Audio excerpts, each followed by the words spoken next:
आज का पहला पाठ नबी दानियल का ग्रंथ अध्याय 7 पद संख्याएं 9 से 10, 13 से 14। शास्त्रों उसकी सेवा कर रहे थे। मैं देख ही रहा था कि सिंहासन रख दिए गए और एक वयोवृद्ध व्यक्ति बैठ गया। उसके वस्त्र हिम की तरह उज्ज्वल थे और उसके सिर के केश निर्मल ऊन की तरह। उसका सिंहासन ज्वालाओं का समूह था और सिंहासन के पहिए धधकती अग्नि। उसके सामने से आग की धारा बह रही थी। शास्त्रों उसकी सेवा कर रहे थे।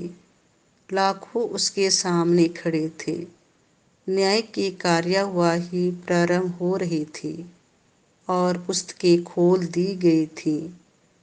मैं रात का दृश्य देख रहा था और देखो, आकाश के बादलों पर मानव पुत्र जैसा कोई आया।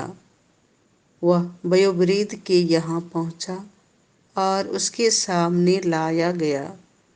उसे प्रभुत्व, सम्मान तथा राजत्व दिया गया। सभी देश, राष्ट्र और भिन्न भिन्न भाषा भाषी उसकी सेवा करेंगे। उसका प्रभुत्व अनंत है, वह सदा ही बना रहेगा। उसके राज्य का कभी विनाश नहीं होगा। यह प्रभु की वाणी है। आज का दूसरा पाठ संत पेतरुस का दूसरा पत्र अध्याय 1 पद संख्या 16 से 19। हमने स्वयं स्वर्ग से आती हुई यह वाणी सुनी थी, जब हमने आप लोगों को अपने प्रभु यीशु मसीह के सामर्थ्य तथा पुनरुत्थान के विषय में बताया, तो हमने मनगढ़ंत कथाओं का सहारा नहीं लिया, बल्कि हमने अपनी ही आँखों से उनका प्रताप उस समय देखा है, जब उन्हें पिता परमेश्वर से सम्मान तथा महिमा प्राप्त हुई और भव्य ऐश्वर्य में से उनके प्रति एक वाणी यह कहती हुई सुनाई पड़ी, यह मेरा प्रिय पुत्र है, मैं इस पर अत्यंत प्रसन्न हूँ। जब हम पवित्र पर्वत पर उसके साथ थे, तो हमने स्वयं स्वर्ग से आती हुई यह वाणी सुनी थी। इस घटना द्वारा नबियों की वाणी हमारे लिए और भी विश्वसनीय सिद्ध हुई। इस पर ध्यान देने में आप लोगों का कल्याण है, क्योंकि जब तक पाँव नहीं फटती और आपके हृदयों में प्रभात का तारा उदित नहीं होता, तब तक नबियों की वाणी अंधेरे में चमकते हुए दीपक के सदृश है। यह प्रभु की वाणी है। संत मार्कुस के अनुसार पवित्र सुसमाचार अध्याय 9 पद संख्या 2 से 10। यह मेरा प्रिय पुत्र है।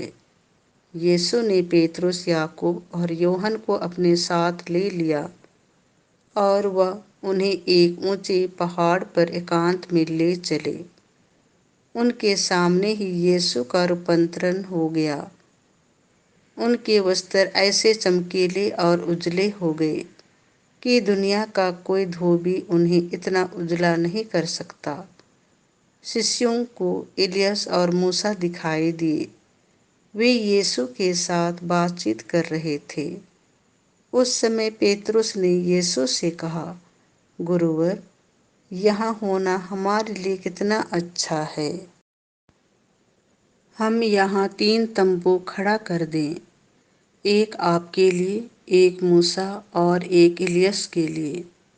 उसे पता नहीं था कि वह क्या कहें, क्योंकि वे सब बहुत ही डर गए थे। तब एक बादल आकर उन पर छा गया और उस बादल में से यह वाणी सुनाई दी, यह मेरा प्रिय पुत्र है, इसकी सुनो। इसके तुरंत बाद जब शिष्य अपने चारों ओर दृष्टि दौड़ाने लगे, तो उन्हें यीशु के सिवा और कोई नहीं दिखाई पड़ा। यीशु ने पहाड़ से उतरते समय उन्हें आदेश दिया कि जब तक मानव पुत्र मृतकों में से ना जी उठे, तब तक तुम लोगों ने जो देखा है इसकी चर्चा किसी को भी नहीं कहना। उन्होंने यीशु की यह बात मान ली, परंतु वे आपस में विचार विमर्श करते थे कि मृतकों में से जी उठने का क्या अर्थ हो सकता है। यह प्रभु का सुसमाचार है।